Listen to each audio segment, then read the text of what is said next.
Okay, day two of the storytelling project. I reached in the big hat last night and pulled out the topic performance art. Some of you may know that I fancy myself a performance artist in the late 80s and 90s and possibly again today. Before we go on, I want to read the definition of performance art because I think it alludes to why I think it's kind of funny. Performance art is a performance presented at an audience with a fine art context, traditionally interdisciplinary. Performance may be either scripted or unscripted, random or carefully orchestrated, spontaneous or otherwise carefully planned with or without an audience participation. So as I read that, it basically means that performance art can basically be anything you want it to be. I think that's one of the reasons why I was drawn to it, because it allowed me to just be me. How did I get into it? In the mid-'80s, I was at University of Florida. I started doing modern dance and ballet. Basically, well, usually there's a girl involved to begin with, and then later on it becomes my passion, but that's a whole other story that I'll be telling some other day.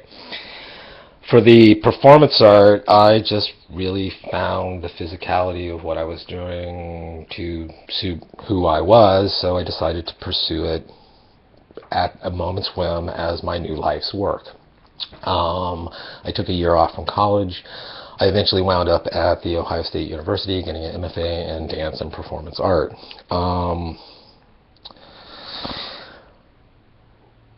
When I was there, it was really interesting. I was caught up in this whole thing of seeming versus being. I wanted my art to be very true and to be very real and raw, and I felt like that most performance art was people standing up on stage trying to seem. I'm seeming for you, I'm not being for you, I'm not being myself, I'm not being my true self. So I remember early on, one of the first pieces I did inside what they called the Expanded Arts program, which was the performance art program, was I was in a small black box theater. I had all of this lights and set and costume and wig, and the piece started, and in my best Laurie Anderson voice, I began to deconstruct it. Now, what I was trying to do was just lay myself bare. The lights went out, the black box curtains opened, the sun strome in, and in the end I was just standing there basically naked in front of the audience saying, "This is my real me." I believe the professor for that particular piece gave me a C. Not my best work. We're all seeming. That's what we do. We're humans. We're seeming for this. We're pretending for that.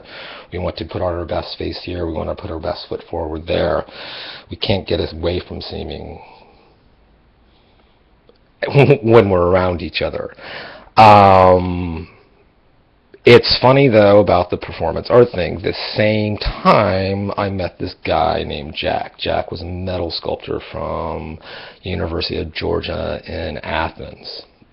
Jack, on the first day of class, showed up and unscrolled this long scroll about what he was there to do. Jack said he wanted to transform himself, be a transformative process in art by creating art, but not creating just the art, but by creating the artist as well. At that moment, he became a guy named Hank McCoy. I knew Hank McCoy for the next 3 or 4 years while I was in graduate school. Hank was a great guy. Hank was a country singer. Hank hung out at bars. Hank womanized. Hank was just like trying to be Hank Williams practically, because that was the treatise that he set out. Brilliant performance art in the fact that he got Ohio State to pay him to hang out at bars and become a country singer for 3 years. I think afterwards he moved on to Nashville and started pursuing a career in music. So sometimes the art story can sort of overtake what you're actually doing, and I think that's sort of the brilliance of performance art, which leads me to the last part of this story. In the late 90s, I decided to pull a Hank McCoy. I had been a working artist for many years. I toured the world. I taught at the universities. I was doing the career as we were supposed to do it, but I still wasn't satisfied. It was also the same time that I saw the internet began to happen.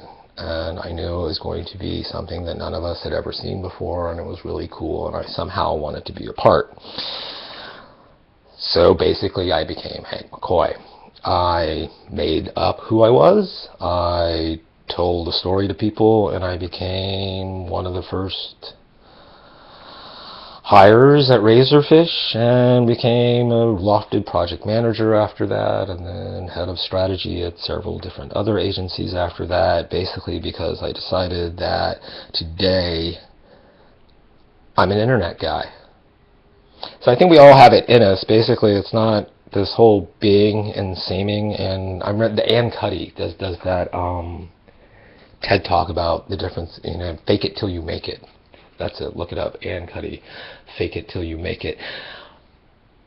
I think I've made a career of that. It's just like I decide that I'm something, and then I just go become that, whether I have the ability or deserve it or whatever. And I thought I used to be something about my, that was my special spice, being able to go in and do that. But I realized over time that some of that had to do with white male privilege that I didn't even know existed and was being given to me. So it gets complicated.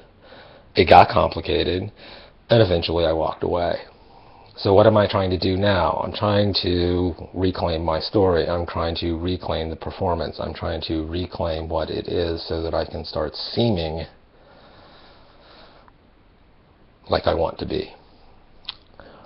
Okay, I think that's it for today. Hope you enjoyed it.